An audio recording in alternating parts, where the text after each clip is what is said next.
Again, a very good morning, good afternoon, good evening, everyone. Thank you very much for joining in for this webinar hosted by the Health Data Collaborative on routine health information systems data use. Cross-country lessons from three countries, from Lao, PDR, South Sudan, and Sri Lanka. So it's going to be a very informative session.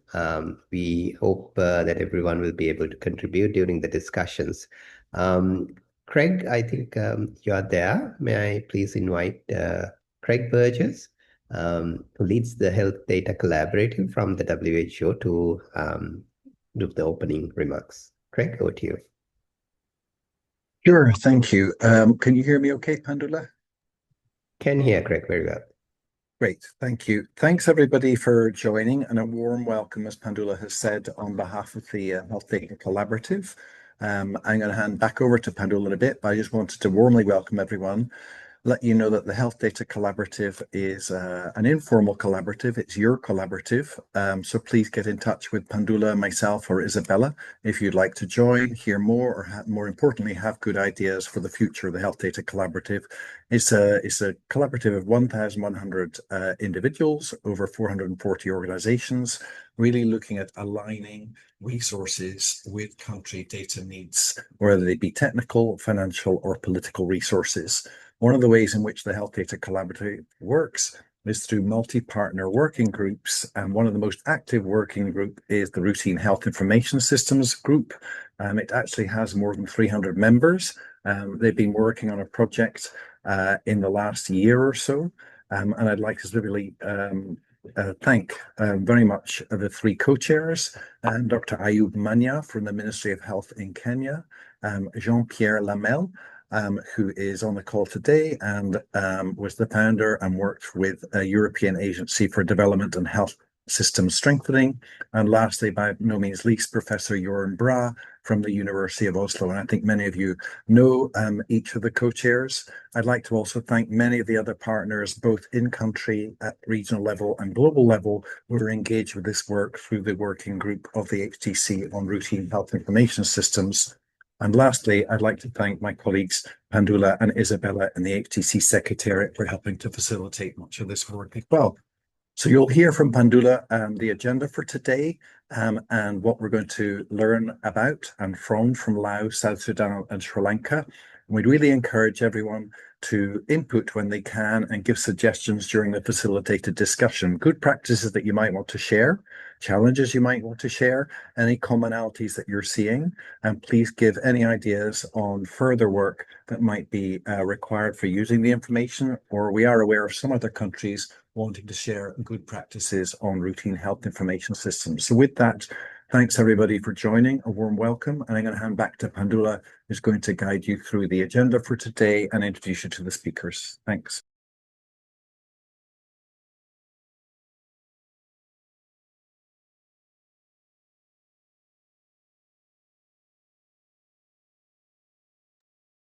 Thanks, Craig. Thanks, Craig, for the opening remarks. So today's agenda, as you are aware, we are going to discuss three case studies specifically on routine health information data use developed in Lao PDR, South Sudan, and Sri Lanka. Firstly, as Craig also mentioned, thanking the RHIS working group to working with country colleagues in getting the three case studies done. And today, our objectives would be in terms of sharing the key findings from these case studies. We thank the country colleagues joining in who are eager to share what the lessons learned and also the best practices and how it can probably be applied in other contexts as well. We also would like to gather feedback and insights on these case studies because this is more of a start than an ending for the series of case studies collated by the HDC. So in the future, similar case studies may be developed using the same methodology or design, and your insights on that is also greatly appreciated. We are also looking forward to your suggestions in terms of how best these case studies may be used as we support countries through the HDC as well as through other partners, because this could then be a resource for each and every country for as they engage in RHIS related activities. So these are our objectives. And if you're interested, we have the 3 case studies, the first drafts of it, available to download in this link that is being provided here. Please use it to provide us with feedback as well as to highlight how best these may be used in the future and what the future designs could be. We could discuss this more during the discussion. So, as per the agenda, may I please first invite Ms. Sutani, Technical Officer of Nutrition in Lao PDR WHO Country Office. Sutani, I hope you are there. Hi, Dr. Pandula. Can you hear me? Yes, I can hear very well. Sutani, will you be sharing from that end or do you want me to share? Seems I cannot share it. I don't have. Wait. Yeah, I can share. Let me share my Okay, screen. great. So I'll stop sharing.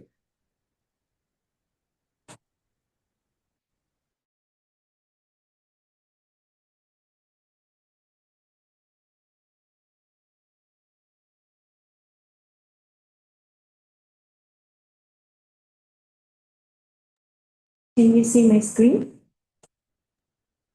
I think it's being shared. Didn't appear yet. Okay, we are seeing the design mode.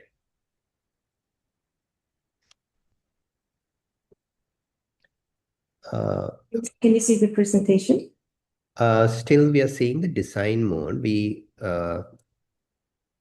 Very briefly, we saw the presenter mode, unfortunately. Let me share this. Let me share the whole screen.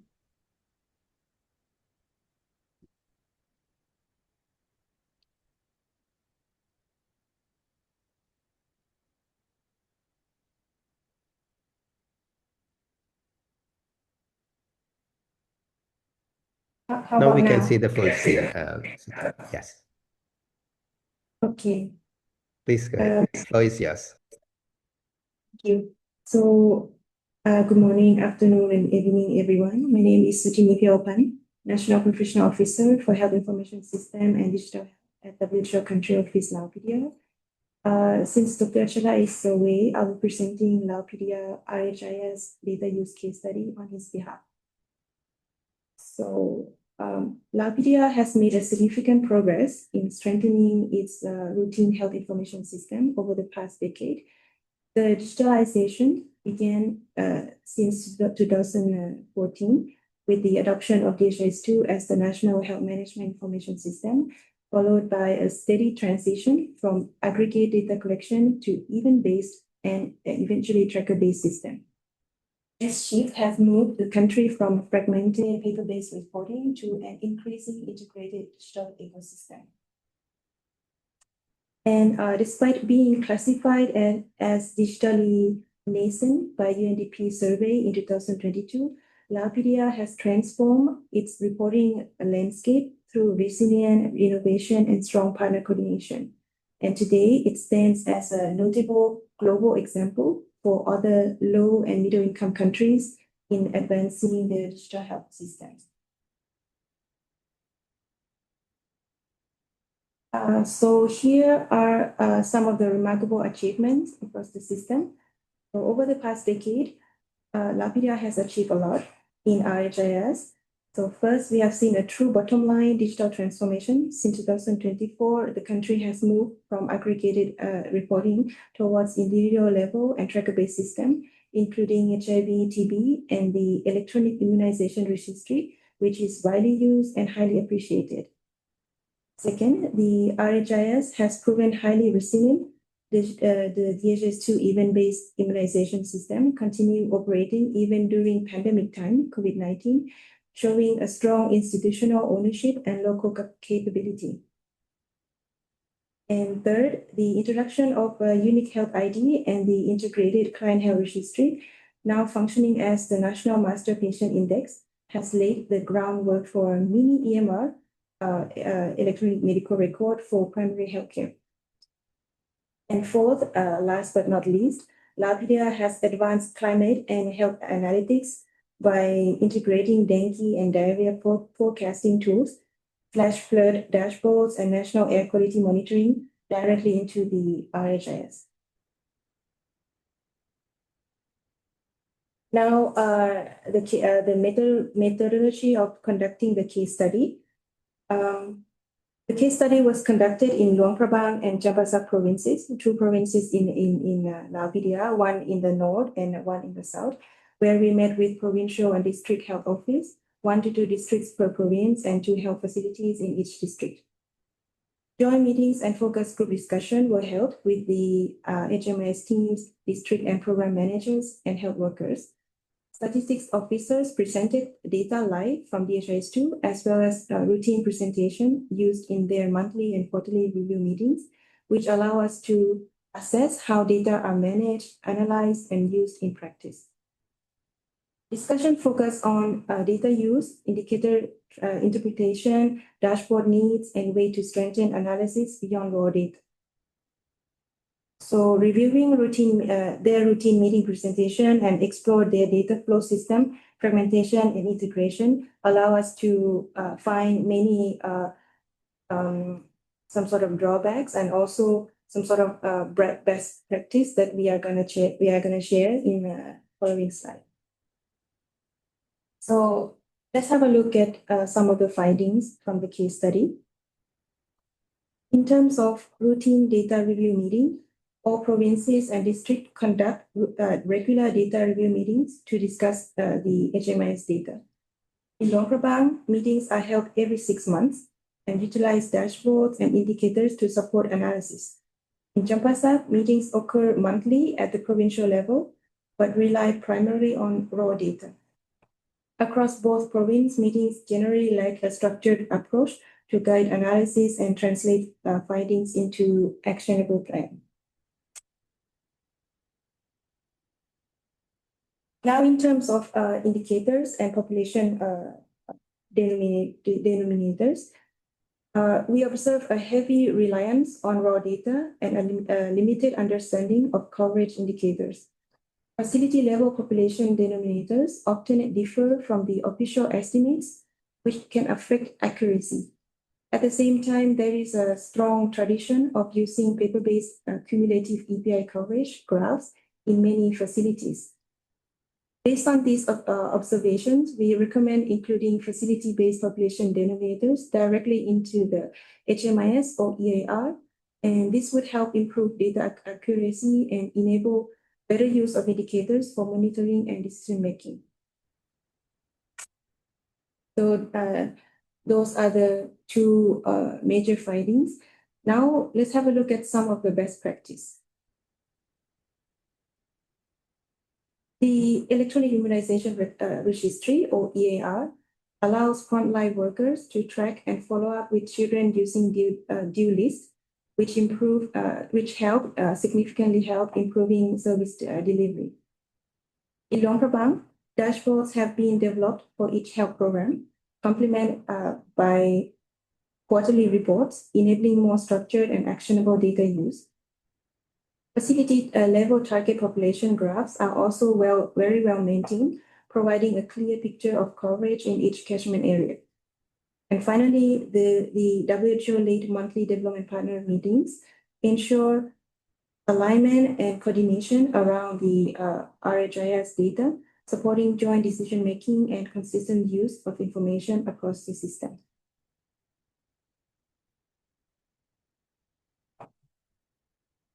Now let's have a look at more in terms of climate and innovation, best practice. The Client Health Registry now serves as the foundation for an integrated mini EMR, supporting more comprehensive patient management. Early warning tools such as eWars and the Climate Health Analytics Platform, or CHAP, in the RHIS2 help forecast dengue and other climate-sensitive diseases. A flash flood dashboard incorporating facility geopositions and a national air quality dashboard based on the 148 monitoring stations provide real-time environmental health information.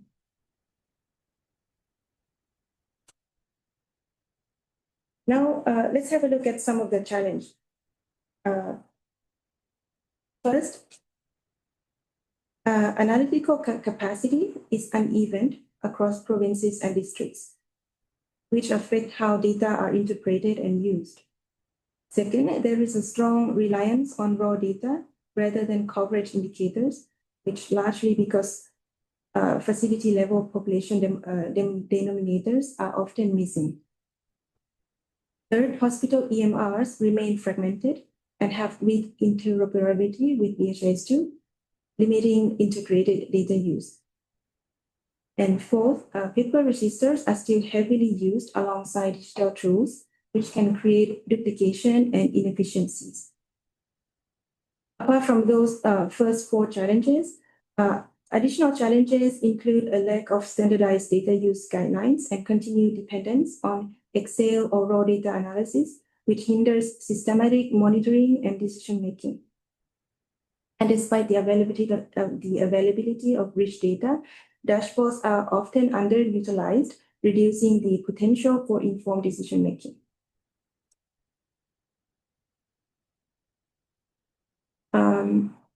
So now the key takeaways from the case study. First, Lao PDR has built a mature and resilient routine health information system through incremental sustained progress over the past decade. Second, while data used is widespread, it remains uneven across provinces and districts, highlighting the need for guidelines to standardize practices. Third, there is a strong potential to develop a unified mini EMR by leveraging the unique health ID. And fourth, improving population denominators, dashboards, and analytics capacity is essential to make data more actionable. And finally, climate health dashboards, such as those for dengue, diarrhea, flood, air quality, and etc., can further strengthen preparedness and response across the health system. So those are the key major takeaways. So that is the end of my presentation. If you have any question, please feel free to reach out. Thank you. Thank you very much, Sutini, for that excellent presentation and explaining some of the key findings. Obviously, there's a lot more in the case study document, I suppose, which everyone can then grasp and go in depth in terms of some of the points mentioned by Sutini. Given the time and to make the discussion more effective, shall we move on to the next presenter? Mathur, are you there? Yes, I'm here, Hi. Pandula. Thank you. Hi, great to see you. Mathur, so everyone, so we will now move on to the next case presentations from South Sudan, and would like to welcome Mathur Tang from the Ministry of Health, South Sudan, who leads the HIS work in South Sudan to share us the lessons learned. Mathur, over to you. Thank you so much, Pandula. Thanks, colleagues from Secretariat of ADC. It's a great honor for South Sudan to present a case study.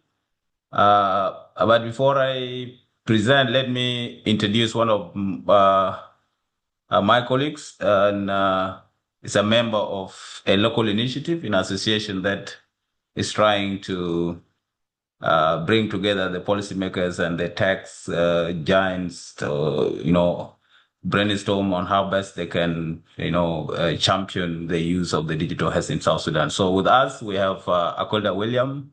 Yeah, she's executive secretary for South Sudan Health Informatic Association in South Sudan. So they have actually shown interest to join ADC, and I have told them, please join the meeting and also listen to the presentation that are being presented on the case study for HIS. So Akolda is here with us. Can you say hi, Akolda, to the ADC members?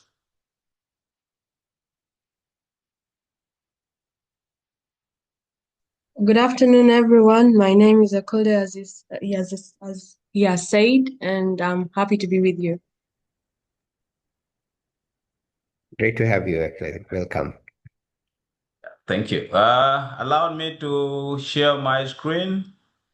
Let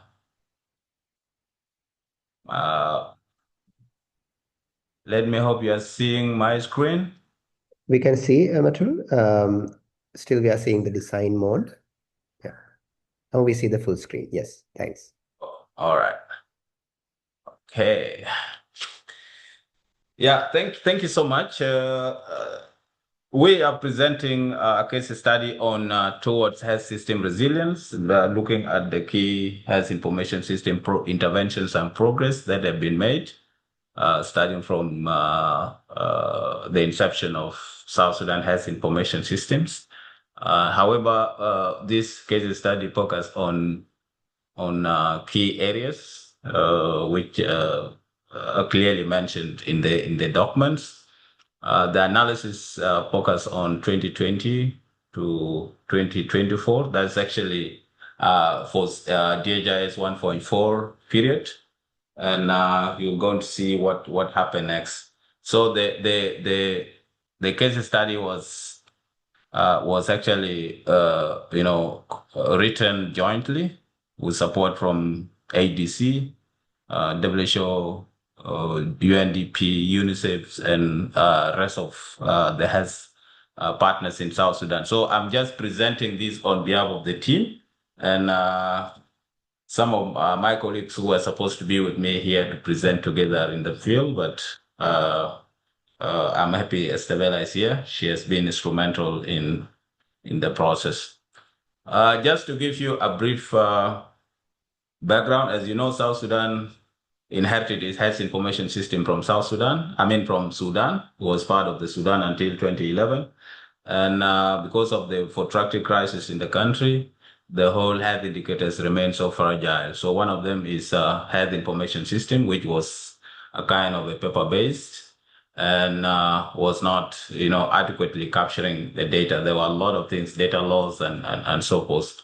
So when South Sudan became independent in 2011, we tried to pilot DHIS 1.4 developed by South Africa to really see how best we can organize our data collections. Although there was a fragmented data collection system in the country, every partner comes on board with its own health information data sets used at their will, and collect the data, report to their headquarters without Minister of Health knowing. So the rollout of DHIS 1.4 in 2010 has laid down a little foundations for improvements, and also looking at the whole data health information architecture, and that will actually at later stage improves the data collections. And that was the foundation for us to roll out or transition to the DHIS2 system, which we are currently using. The methodology used during the case study development, we use retrospective data extraction. We extract data from DHIS2 from 2020 to 2024, focusing on HIV, TB, and malaria.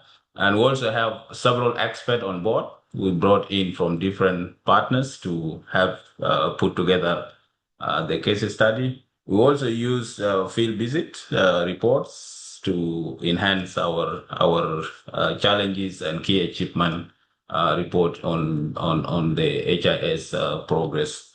The journey, started in 2010 with the rollout of DHIS 1.4, as I mentioned earlier. And before that, the data collections was fragmented, and it was actually basically dominated by NGOs, individual surveys with no centralized systems to collect the data. So indicators remain, fragmented, and they were not harmonized. And that was really a stage which was so challenging. So there was no informed decision made. Decisions were taken out of lack of evidence. You can do things that are not data driven, and a lot of things happened. Between 2010 to 2012 was just a final stage for the DHIS 1.4, and there was still a lot of gap. And the Minister of Health with subnational administration came up with some initiative on how to try to solve the gap identified. They came up with harmonization of the reporting systems, trying to review the data collection forms, trying to harmonize indicators, developing some SOPs to guide the data collection. So that was that time, and some training programs were initiated, and M&Es at the subnational level were capacitated to be doing data collections and analysis. Between 2012 up to 2018, there were some digital transformation initiatives that were being discussed at the county level and the national level. And they include the rollout of the DHIS2 system, trying to train people on how to use DHIS2, gathering resources, that can help us host the DHIS2 on cloud. Some discussion with the University of Oslo to assign to us one of the HIPS network, which we managed to get HIPS Tanzania to develop the health information system of South Sudan. So from 2018, we were actually on transition periods, and benchmarking visits were conducted. Our minister plus other national DGs, the undersecretaries, the director general at the subnational level, went to Rwanda, because Rwanda actually is one of the best countries in East Africa in terms of health information system maturity. So they went and they came back with a lot of information on how we can establish our health information systems. So in 2022, we were seeing some changes in the system after we adapted the DHIS2. The reporting rate improves as our system was divided into paper-supported sites, non-paper-supported sites, when we bring together and trying to check, the average reporting rate was around 77%. A lot of dashboards were generated to facilitate the decision making, and because I would have actually shown it, but time was not enough, and we achieved a lot in that period. It was really a peak of DHIS2 maturity in the country. So after that, there were a lot of activities conducted after the adoptions of DHIS2 as a national systems in the country. We did a lot, but there were still gaps, especially at the community health program. So some data were still at large. A lot of systems remain in play to collect data from the grassroots. And Buma Health Initiative, which is actually the flagship of the Minister of Health, was initiated and was actually, delivering services to the community.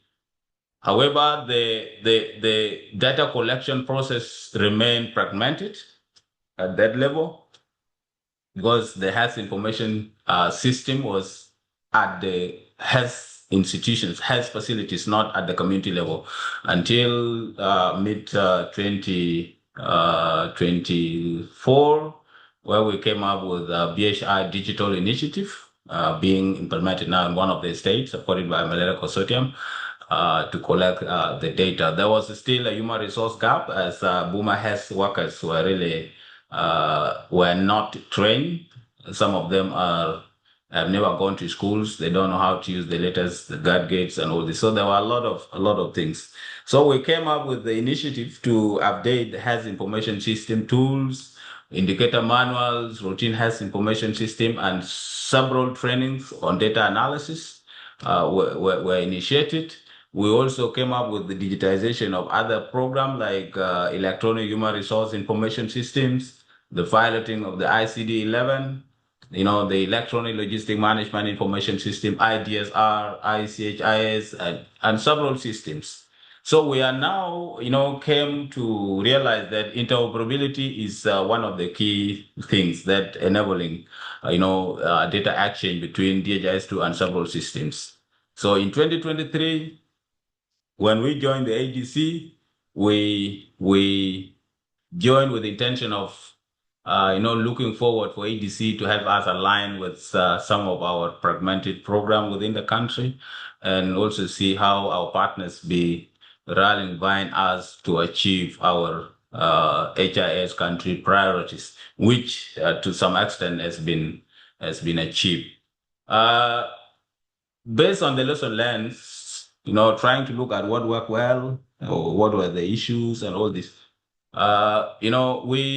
We realize that there's a little bit improvement on the surveillance data as DHIS2, able to capture the real-time data, especially on malaria, where every facility and every community has worker, report on malaria. You could see in 2022, we were having only 1.2 suspected cases, where 0.8 million or 800,000 were confirmed. Up to 2024, we have about 7.3 million suspected cases of malaria, and we confirmed 5.9 million cases in 2024 alone. So there is a little improvement, although we can't brag on this because of other data issues in place. But we said we are achieving a lot as we move from 1.1 million to 7.3. We see there are a lot of improvement. Looking at the reporting rate of the facilities that are reporting malaria and the cases that have been put on treatment, you could see up to around 60%, starting from almost to zero. The trend is upward trend and is so promising. Could see there are a lot of improvement with regard to the rollouts of DHIS2 that enhance the reporting, and also the training, the capacity building initiative supported by our partners have also helped us train the M&Es and the clerk on how to capture the data. We have also seen there are a lot of decisions being supported by data, as system is timely identifying the gaps and also stock out in some of the facilities. Stocks were monitored, and ANC coverages were also monitored, and also. So we are seeing this as a huge achievement brought about by the adopting DHIS2 as a national database. Despite the achievement, there are some issues. You could see, and we call it also an achievement. Without digital platform, we were not able to know what is the gap with regard to the uptake of IPT. So in South Sudan, we are monitoring IPT3 plus. That's at least a woman who are visiting antenatal care coverage should actually get 3 doses of IPT. You could see the orange. I'm not good at color. You could see the first one around 156,000 received IPT1, and around 110 thousands came back for IPT3.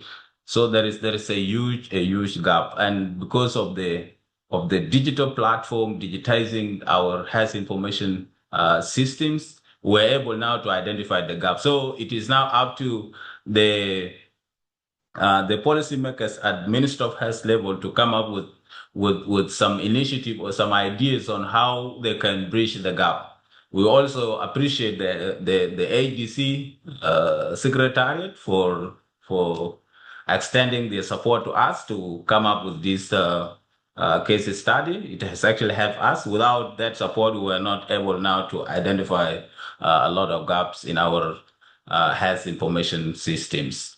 We also see the microscopy versus the RDT. RDT at some point is just used at the lower level. So there is a very low rate of microscopy utilizations, and you could just see majority of cases of malaria were confirmed by RDT, not microscopy. So without the digitized platform, we're unable now to really know all these things. What were the lessons learned? You see, data governance is one of the best practices that we have. In South Sudan, we have our principle of having one database, having one DHIS, two systems, having one leadership. So everything is hosted under Minister of Health. This has really helped us minimize the duplications of efforts and also impose the national ownership on the data collection processes. So having a robust data governance in place help us achieve a lot with regards to our data governance.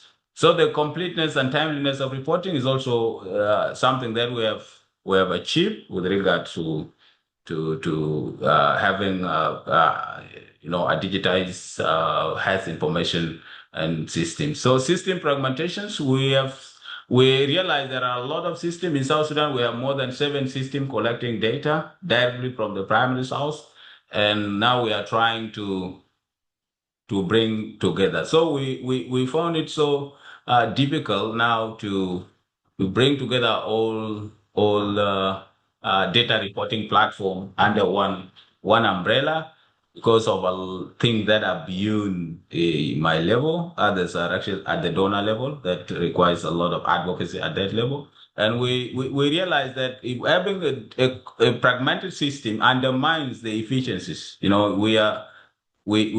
don't have harmonized processes of data collections and so many. So it complicates a lot. We also came to know that the digital platform has really improved our timeliness and reliability of the data. And then coordinations and sustainability plan using county M&E officers who are employees of the Ministry of Health has really helped a lot. Previously when we need a data clerk, a partner recruits a data clerk, second to the health facility, continue collecting data. When the project ends, that guy is notified of the end of his contract or her contract. The following morning, as the year ending now, by 1st January, you will not see that person coming back. But with a lot of coordinations, having people,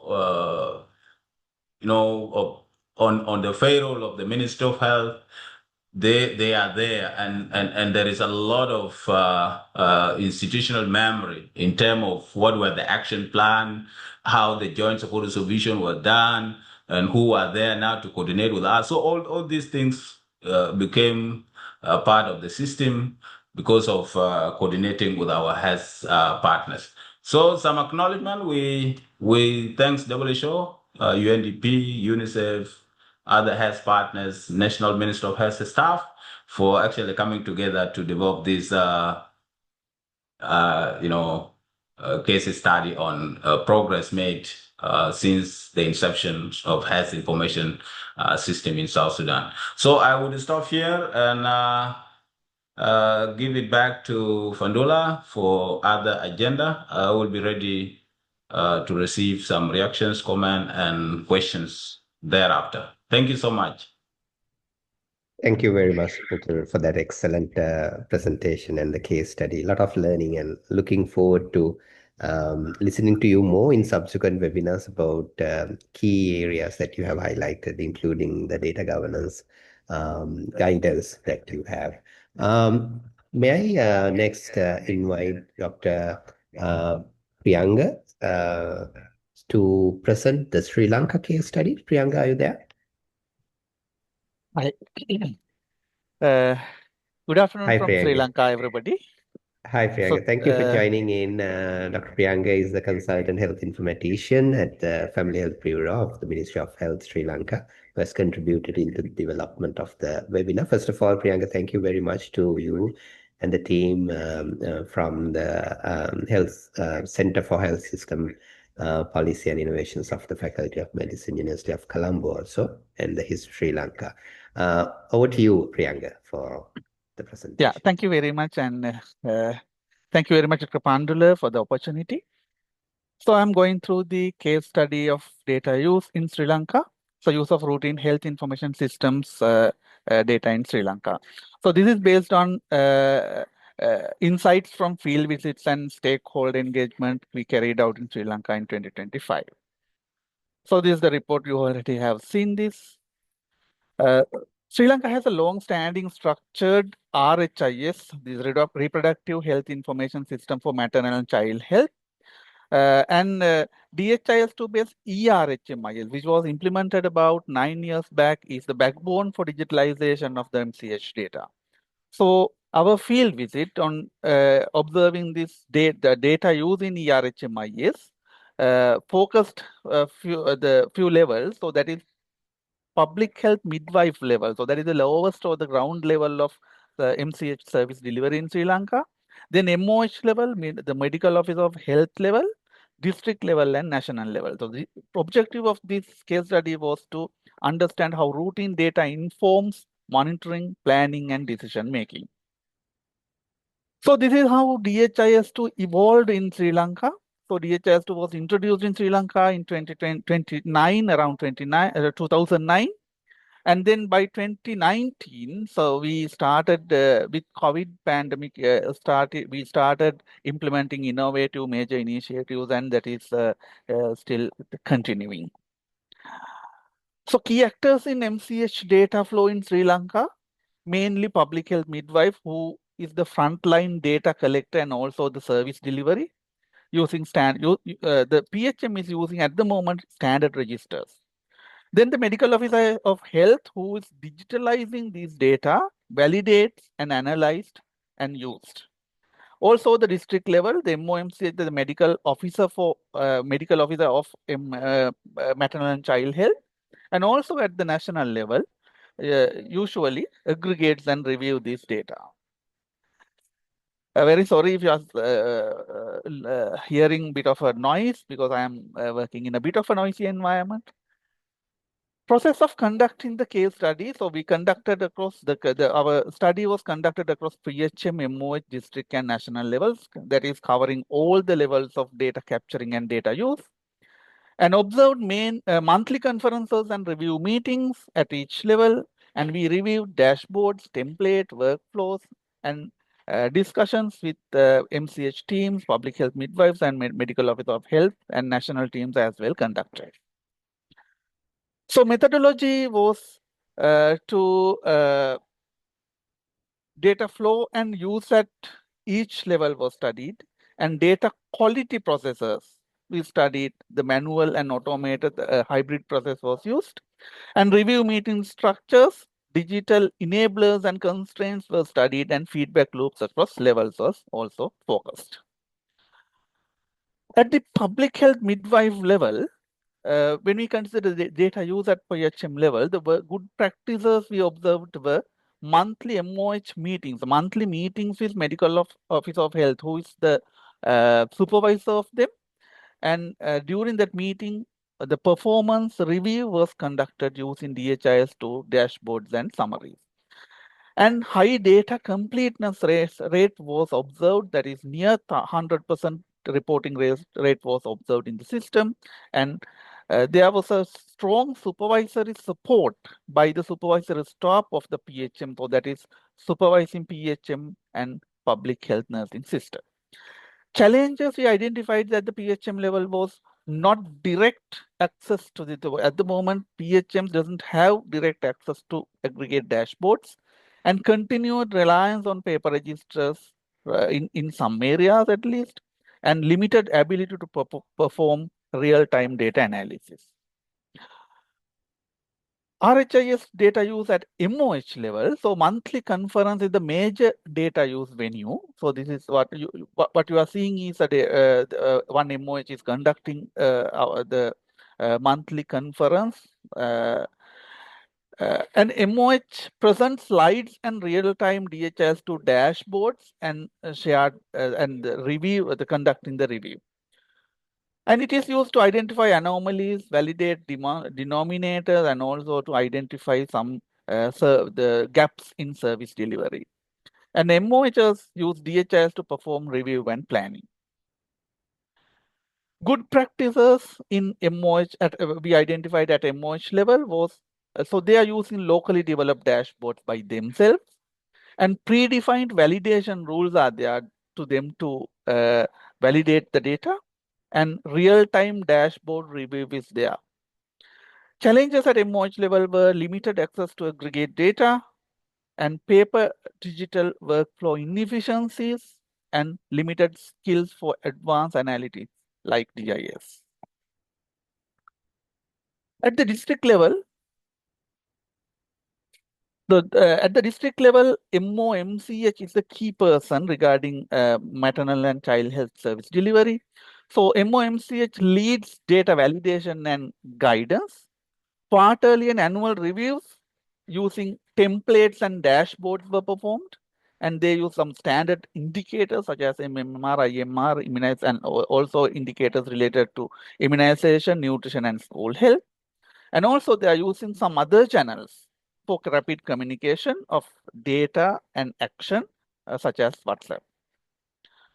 Good practices we observed at district level was structured templates and dashboard, use of structured templates and dashboards. And also they conduct joint reviews with provincial and national teams. And also they are developing action plans based on data. And challenges at district level was device and connectivity gaps was there, and staff transfers affecting continuity, so that some staff transferred out, so then the institutional knowledge of using information system is challenged, and limited access to national level data by the district staff was identified as challenges. National level RHIS data use, then if we consider about the national level data use, so national level data use is basically led by Family Health Bureau, that is the MCH focal, the central institution in the country, and epidemiology unit, and also the health information unit, that is all three institutions are the sub-institutions in the Ministry of Health. ERHMS is the main source of national MCH indicators, and also used for biannual national reviews and also for the maternal mortality reviews. Trend analysis informs policy and planning. So DHIS2 data in DHIS2 is basically using to formulate policies and plans. Good practices we observed at the national level are strong manual plus automated data quality mechanisms. The data quality assurance is conducted with automated tools in DHIS2, as well as some manual procedures incorporated into the system. And also dashboards integrated into national reviews. Basically, national reviews are based on the pre-planned or the predefined dashboards. And also structured feedback loops. There are feedback loops systematically established across all levels. Challenges we observed are no national data use framework was established, and limited interoperability with hospital EMRs for clinical data, and also gaps in clinical data governance and policy level access to dashboard also was limited. Finally, the lesson learned from the process was local ownership and customized dashboard will lead to better data use. Routine reviews create a culture of data use. So routine review is a practice in Sri Lanka in MCH. Layered data quality checks, a hybrid mechanism with manual and automated are essential. Capacity building must be continuous to strengthen the staff. System usability and indicator clarity affects frontline engagement, and also interoperability is necessary for integrated public health plus clinical data system. In conclusion, Sri Lanka's reproductive health information system demonstrates a strong decentralized system, high completeness, and well-established review culture. With improvement in access, governance, and interoperability, reproductive health routine health information system can further strengthen evidence-based decision making across all levels. The experience offers important lessons for lower middle income countries as Sri Lanka in transition into digital health information systems. So I would like to acknowledge the Center for Health Systems Policy and Innovation, University of Colombo, and Family Health Bureau, Ministry of Health, and University of Oslo, especially Professor John Bra, and also HIS Sri Lanka for their valuable contribution. Thank you very much. Thank you very much, Dr. Priyanka, for that, again, an excellent presentation. I think really emphasize the usefulness of such case studies as well as the valuable insights that we share. So now we are into the discussion. May I please invite Jean-Pierre, co-chair of the RHIS working group, to moderate this session. May I also please share my screen? I think we have a few guiding questions, Jean-Pierre. We share it. Yeah, sure. Thank you, Hope you Pandula. can see it. Yeah, floor is yours, Jean-Pierre. Thank you, Pandula. Thank you for all the presentation. That's very nice to see the progress that has been made. Actually, in routine health information system, one of the greatest weakness, I would say, is the data use. And it's the reason that we decided in this RHIS working group to work on that and to explore a little bit this question. And we could benefit from some resources in the framework of HDC to make these three case studies, but I think that there is still a lot to do. And so we would like to have your reaction in the members. And maybe to start the discussion, I will read the three guiding questions because we have not much time to separate these questions in the discussion. So in your context, what lesson from the RHIS data use case studies resonate most with your country? How can the structure, content, and methodology of these case studies be strengthened to make them more practical and useful for implementers and decision makers? And in what ways could countries adapt or build upon these case studies to improve routine health information system data use and support better planning, monitoring, and performance management? So I will stop there and I will leave the floor to you. So all the reaction are welcome.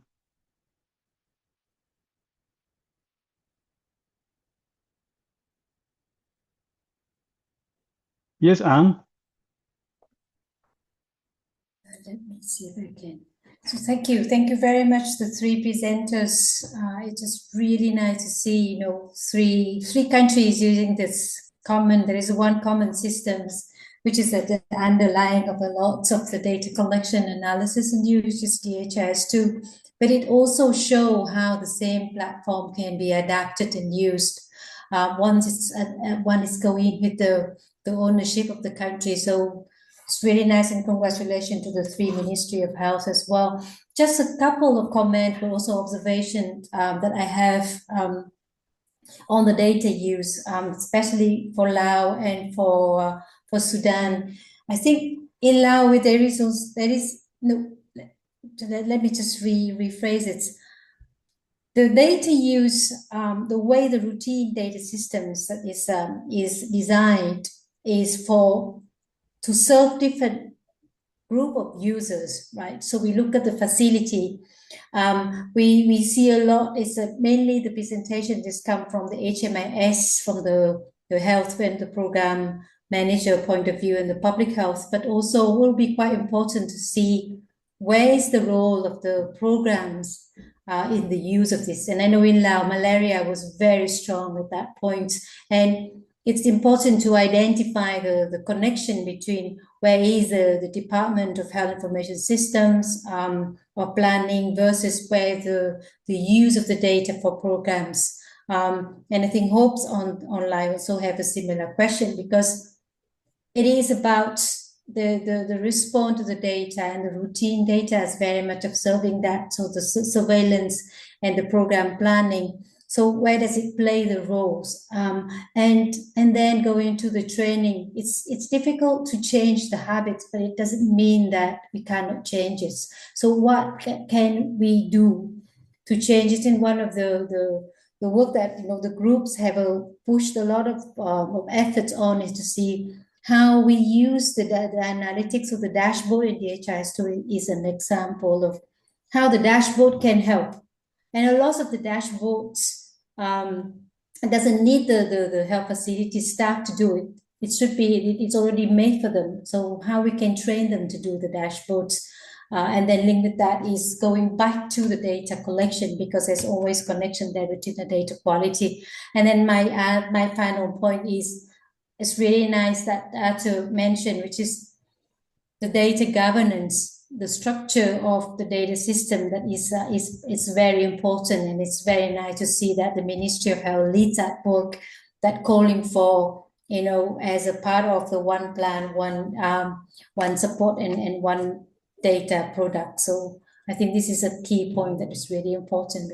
Just remember who is using the data, and that is the main point for designing the products for that.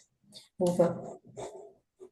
Thank you, and thank you. And it makes me think of something also that was actually common to the three presentations, or at least two, that there is a lack of guidance for the data use. So you go up to the dashboard, but what next? How to structure the different meetings where the data is used. So there is probably there an area of work that actually the RHIS working group members can work on. Any other? Yes, Neda? Or Friedrich? Yeah, can you hear me? Yeah. Yeah, thanks a lot. Yeah, three questions and comments. First of all, I would like to echo Jean-Pierre, your point about the data use, and be interested to hear from the speakers what they would say in a nutshell, given the impressive progress which has been made in terms of how did it impact on the use of structured data for decision making at various levels. The second question is to the colleagues from Sudan and Sri Lanka. You mentioned in your presentation the linkage to hospital EMRs, and I guess also cause of death applications. And I'm wondering if you could elaborate a little bit on how you see the interoperability being established between using DHIS2 as a reporting platform and or also a platform for encoding primary data at the facility level, particular, from a generic perspective. So mortality data, of course, for cause of death. And I think it's much more challenging to do it for morbidity. And that's why I think there is a linkage to EMRs. How does this play out in Sri Lanka and in South Sudan?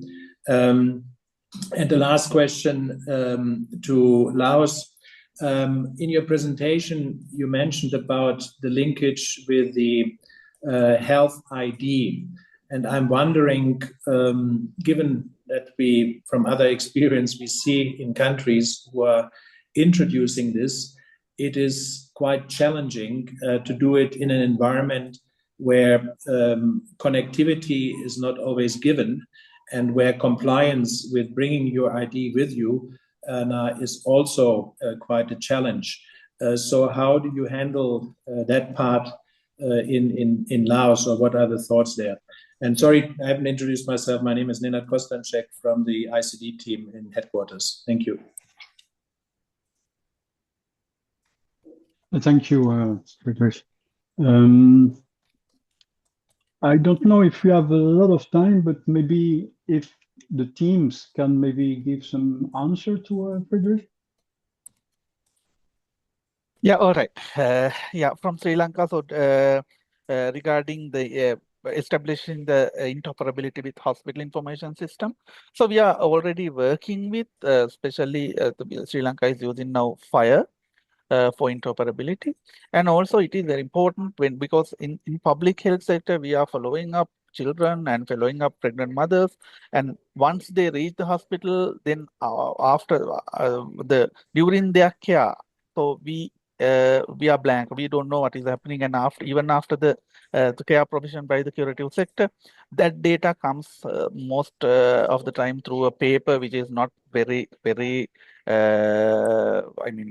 clear sometimes and very trustworthy.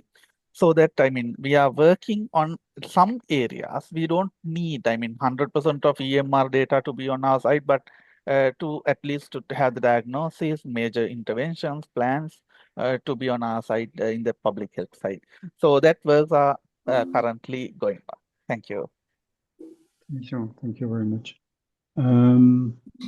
Any other reaction or question? I think that we have not much. Yeah, sure. I don't see any hand. May I jump in? I'm Sutini from Lao.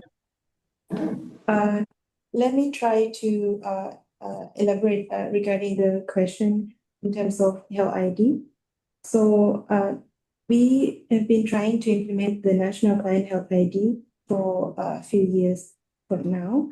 And the mechanism of how we do it is that we integrate it into the national HMIS. So when people come, the client come to the health facility, they do not need to bring their health ID, or they do not need to remember the health ID. So it is searchable in the system, their name, their date of birth, or other type of information. So before being able to enter other health information, the health worker needs to search for the person first through maybe their name, their date of birth, their phone number, or if they remember the health ID. Also, the structure of the health ID is designed to be very simple and easy to remember. So they only have to remember only 4 digits, the last digit, and it can be searchable in the system. So that's how we try to implement the National Health ID. And right now, it is kind of work, more or less. We have at least all children already registered, all children and under 5 already registered in the system. And we are going to slowly expand it to registering the mother who come for ANC, PNC, and other NCH program, and slowly expand to other programs such as IPD when people come for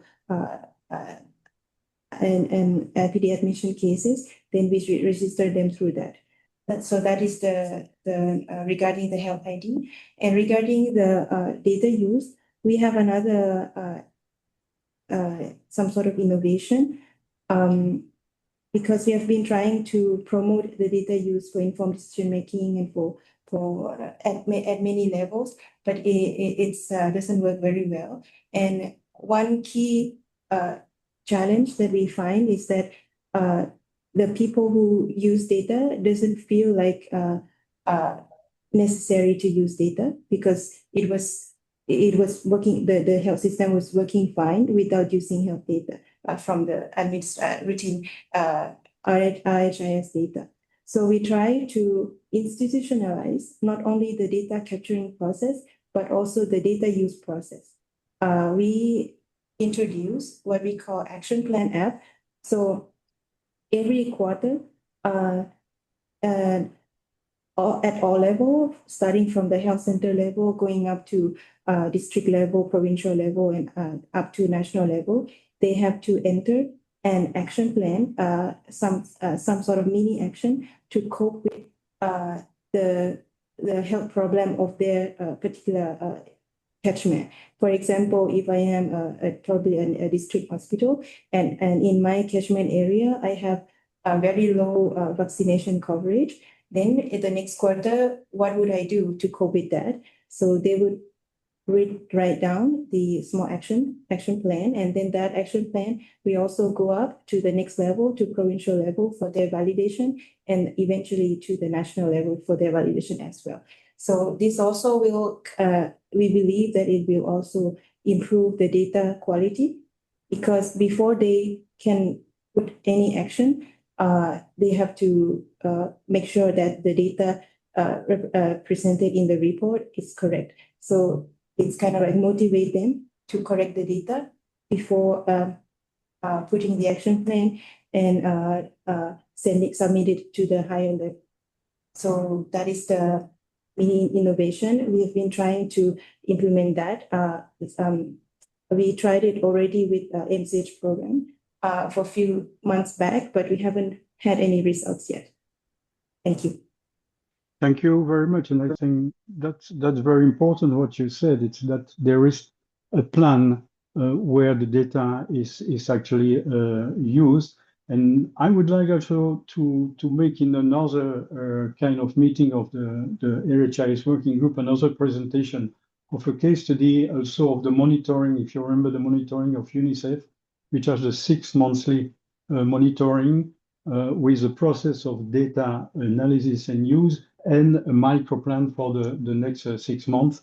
And we just finished a study on that in Benin, and I would like to have an occasion to present it here in this group. But Craig, you wanted to say something. Sure, thanks, Jean-Pierre. I just wanted to echo everyone's thanks to the country teams for pulling this together. My question, Jean-Pierre, is really to each of the country teams. Beyond the specific program managers, do the teams have any thoughts or could describe how the data is actually presented to the broader health planning process and when? How does the routine health information system data actually get used by those that are potentially investing in the data and digital infrastructure, either annually through your health sector performance reviews or another mechanism? It'd be really useful to hear. And again, it wasn't clear to me in the presentation how that happened, Jean-Pierre. So it was just my question. Thanks, everybody. Thanks. I thought that maybe Mr. Cheng from South Sudan actually raised his hand and it disappeared. Yeah, thank you so much. I was just to respond to the question with regards to how we can link the EMR with our national data platforms. We are just piloting now the ICD-11. The use of ICD-11 is only 11 health facilities. That's hospitals. So we actually, trying to harmonize the DHIS2 system with the EMR, given the fact that our EMR is currently built on the open MRS and the interoperability is not that much. As now we are receiving some aggregated data from there, and is helping us on how we can make a decision. So we are also using a tracker. It's like when you're analyzing the data, you use the line list. It's customized in form of a line list. So we just go use the line list on the DHIS2, and you'll be able now to get all the causes of mortality in those 11 hospitals. Thank you. That's just what I want to add. Okay, thank you. And any thought about the question of Craig?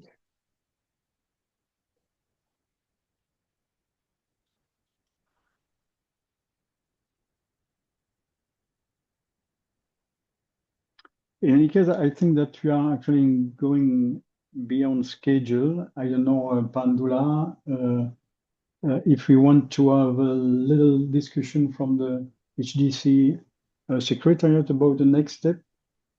Thanks, Jean-Pierre. I think the answer to Craig's question, I think each of the country case studies have also observed different means of raw data being presented and how it gets analyzed at the facility level and how it builds on based on that. So different countries seems to have different practices.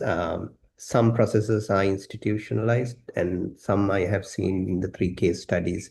Some are ad hoc, but there are pros and cons, strengths and weaknesses in the way that these processes, the data is being shared at different levels, how it's analyzed, and so on.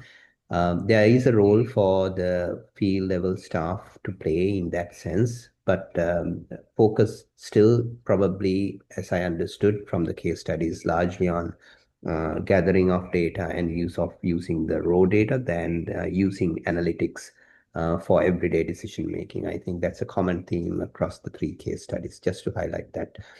So as you said, Jean-Pierre, thank you very much for moderating that discussion, and thank you everyone for contributing. So from the Secretariat side, just to highlight some of the next steps, these 3 case studies based on the feedback that we are receiving.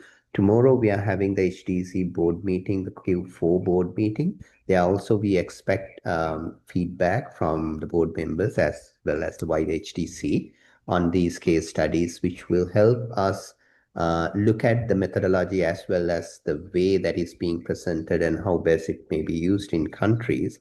So the next step for us is, once those feedback is gathered, incorporate and do any required revisions to these case studies, and it will become part of the HDC's knowledge repository, which is a revamped web portal that allows anyone to search through any health data related content that is being published, which is much more user friendly and much more effective in terms of identifying more relevant material. So that will also be incorporated into this the repository as in the coming weeks.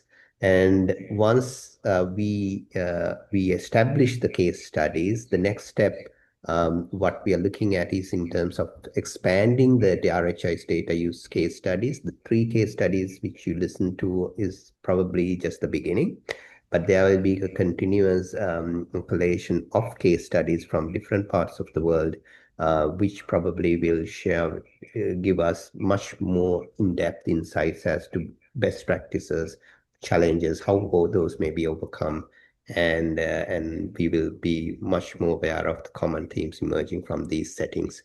And lastly, these case studies, as the RHIS working group has been planning, Jean-Pierre, so it may become part of an RHIS data use capacity development framework, which countries can contextualize and readily adapt in overcoming that specific gap that we have recognized, I think, in all 3 case studies with regard to capacity to use that data in the field level. So just to highlight on those, and again, thanking everyone, the presenters from the 3 countries, colleagues who have contributed to developing the case study, everyone who participated today, listening in and also actively sharing their thoughts.